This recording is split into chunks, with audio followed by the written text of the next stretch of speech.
Dewasa ini, banyak orang berduyun-duyun datang ke sumber mata air ataupun gria untuk melukat. Agar tak tergerus tren, ada tata cara melukat sederhana yang benar menurut Rigveda. Seperti apa? Tata cara yang benar, melukat diawali dengan mengaturkan pejati atau banten yang dibawa. Menurut ide Sri Begawan Narendra Acarya Daksa Manuaba, ada baiknya melukat dipimpin oleh pemangku ataupun silinggih jika melukat di gria. Pemangku akan menyampaikan tujuan pemedek yang datang melukat, sebab setiap orang yang datang memiliki tujuan yang berbeda. Ada yang bertujuan untuk kesembuhan, ada pula yang ingin enteng jodoh. Setelah menganturkan banten, sebaiknya pemedek segera bersiap untuk melakukan pengelukatan, yakni mandi di bawah mata air langsung atau diguyur menggunakan nyuh gading. Kalau di gria, biasanya akan dipimpin oleh seorang sulinggih.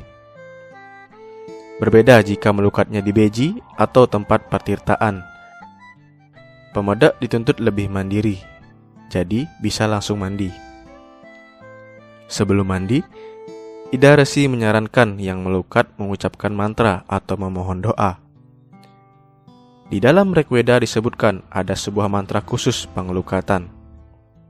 Tapi, jika tidak memungkinkan atau tidak hafal, ucapkan mantram Gayatri saja sudah cukup.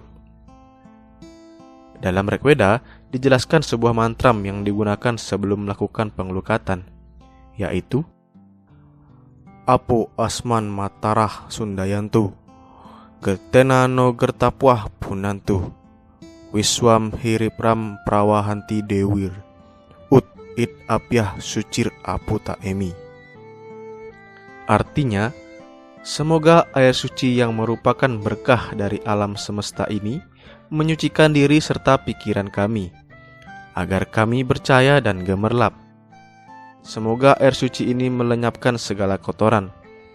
Kami akan bangkit dari kegelapan atau kotor dan memperoleh kesucian. Setelah usai mandi dan membersihkan tubuh, pemedek disarankan untuk mengganti pakaian dengan pakaian yang bersih. Karena setelah melukat, selalu diakhiri dengan persembahyangan. Sebab setelah melukat diibaratkan kita telah bersih dan harus diikuti dengan pakaian yang bersih pula.